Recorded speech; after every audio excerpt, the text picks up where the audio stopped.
আমি সুরজিৎ চক্রবর্তী। আমি দীর্ঘ 2003-এর পর থেকে আমি এডুকেশন ফিল্ডে আছি। আমার এই এতদিনের এক্সপিরিয়েন্সে আমি আমার কিছু নলেজ তোমাদের সঙ্গে শেয়ার করতে চলেছি। ফার্স্ট হচ্ছে, আগামী 10ই জুলাই 2024 আমাদের সবচেয়ে জীবনের প্রথম কেরিয়ার প্রফেশনাল এন্ট্রেন্স এক্সামে তোমরা দিতে চলেছ। সেটা হচ্ছে ওয়েস্ট বেঙ্গল জয়েন্ট এএনএম এবং জিএনএম। তো তারপরে যখন মেরিট লিস্ট বেরোবে, তোমরা কি কি দেখবে, কি কি দেখে একটা কলেজে অ্যাডমিশন নেবে, তার সংক্ষিপ্ত আলোচনা আমি তোমাদের সামনে করছি।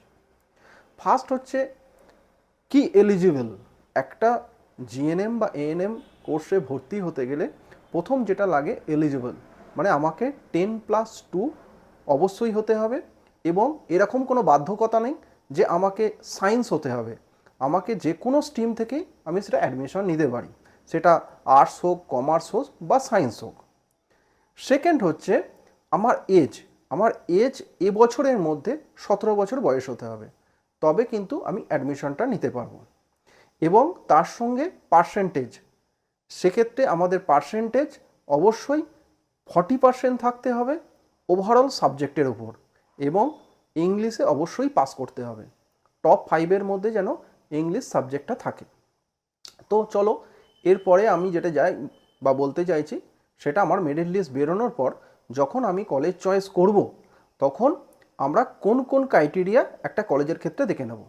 ফার্স্ট যেটা দেখে নেব, যদি বেঙ্গলের কলেজ হয় সেক্ষেত্রে ডব্লিউএনসি, ওয়েস্ট বেঙ্গল নার্সিং কাউন্সিলিংয়ের অ্যাফিলিয়েটেড কিনা সেটা আমি ফার্স্ট দেখে নেব। সেকেন্ড যেটা দেখে নেব সেটা হচ্ছে অ্যাপ্রুভাল বডি আইএনসি আছে কিনা।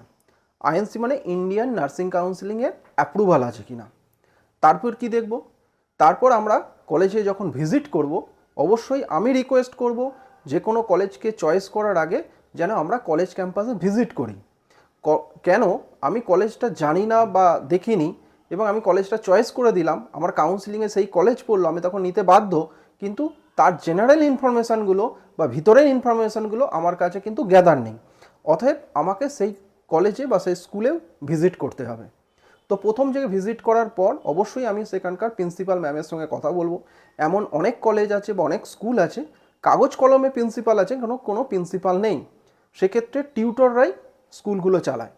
তো আমাকে যেটা জানতে হবে যে সিনিয়র কোনো প্রিন্সিপাল আছে কি না, তো তার সঙ্গে গিয়ে প্রথম কথা বলবো, এবং সিনিয়র কোনো টিউটর আছে কি না সেই বিষয়টা দেখে নেব।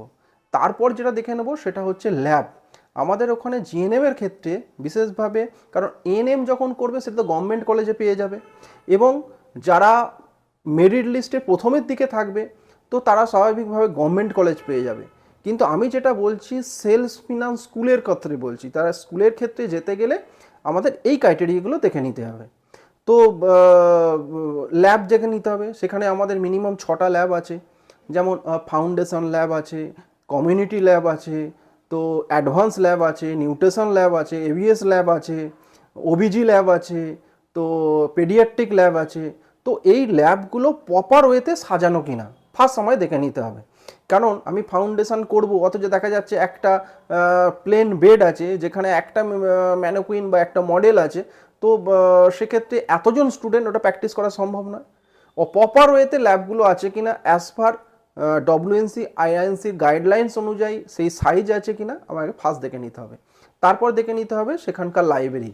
তো অবশ্যই সেই লাইব্রেরিতে কিন্তু যেন রেফারেন্স বইগুলো থাকে, এবং আমরা একসঙ্গে যেন 30-40 জন স্টুডেন্ট স্টাডি করতে পারি এরকম যেন জায়গা থাকে। তো তারপরে যেটা দেখে নিতে হবে ক্লাসরুম, সেখানে স্মার্ট ক্লাসরুম যেন অবশ্যই একটা থাকে।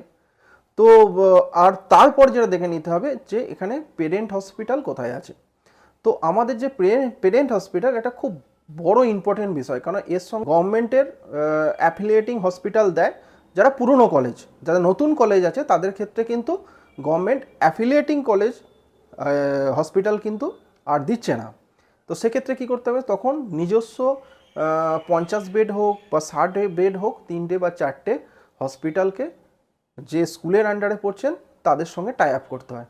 তো সেখানে মেটার্নিটি ডিপার্টমেন্টটা কতটা স্ট্রং সেটা দেখে নিতে হবে। কেন দেখে নিতে হবে, কারণ একটা স্টুডেন্টকে তার 3 বছর কেরিয়ারে 20টা মিনিমাম নর্মাল ডেলিভারি করাতে হয়।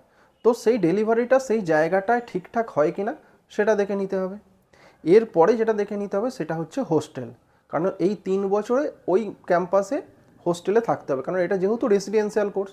তো এখানে থাকা, খাওয়া এবং হাইজেনিক মেনটেন হয় কি না সেটা দেখে নেওয়ার আছে। এবং তার সঙ্গে যেটা দেখে নেওয়ার আছে যে সিনিয়র যে স্টুডেন্টগুলো থাকবে সেই স্টুডেন্টদের সঙ্গে অবশ্যই আলোচনা করবে, কারণ সিনিয়র স্টুডেন্টরা তোমাকে একটা গাইড করতে পারবে, কারণ সে 3 বছর বা 2 বছর ছিল, তার সুবিধা অসুবিধাগুলো তোমার সঙ্গে তুলে ধরবে।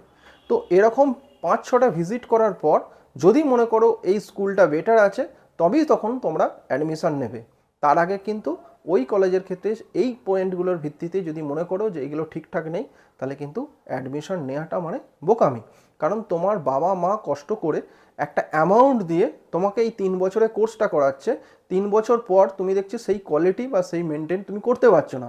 কারণ এখানে একটা বড় ফ্যাক্টর হচ্ছে ট্রান্সপোর্ট, কারণ এখান থেকে অ্যাফিলিয়েটিং হসপিটাল বা পেরেন্ট হসপিটাল সেক্ষেত্রে 30 কিলোমিটারের মধ্যে হতে হয়, হয়তো দেখা যাচ্ছে সেক্ষেত্রে 29 বা 28 কিলোমিটারের পর স্কুল ক্যাম্পাস বা হোস্টেল ক্যাম্পাস থেকে সেটা আছে। তো সেক্ষেত্রে তার যাতায়াত ব্যবস্থাটা কি আছে, তোমাদের নিজস্ব ট্রান্সপোর্টে যেতে হবে না স্কুলের ট্রান্সপোর্ট আছে, এটাও দেখে নেওয়ার বিষয় আছে। স্টুডেন্ট, তোমাদের এই বেসিক ক্রাইটেরিয়াগুলো দেখতে হবে, যেখানে আমি আবার রিপিট করছি যে একটা স্কুলের ক্ষেত্রে তার একাডেমি পার্টের মধ্যে তার প্রিন্সিপাল পার্ট একটা থাকে, লাইব্রেরি একটা থাকে, ল্যাব একটা থাকে, আমার পেরেন্ট হসপিটাল কোথায় আছে, অ্যাফিলিয়েটিং হসপিটাল কোথায় আছে। তো আলটিমেট বছরের মধ্যে আমাদের যে কালচারাল প্রোগ্রামগুলো হয় সেই প্রোগ্রামগুলো কোথায় হয়, ওভারঅল তার সঙ্গে স্কিল ডেভেলপমেন্ট, এটা যেটা আমার বলা হয়নি, কারণ একটা স্টুডেন্টকে 3 বছর পর প্লেসমেন্ট হতে গেলে তাকে কিছুটা কথাবার্তা বলতে হয়, ইংলিশে কথাবার্তা বলতে হয়। যদি সে প্রথম থেকে স্কিল ডেভেলপমেন্টটা স্ট্রং না হয়, তো এটাও একটা মাইনাস পয়েন্ট। অর্থাৎ সেই স্কুল প্রথম থেকে তাকে স্কিল ডেভেলপমেন্টের উপর জোর দিচ্ছে কিনা এটাও দেখার আছে।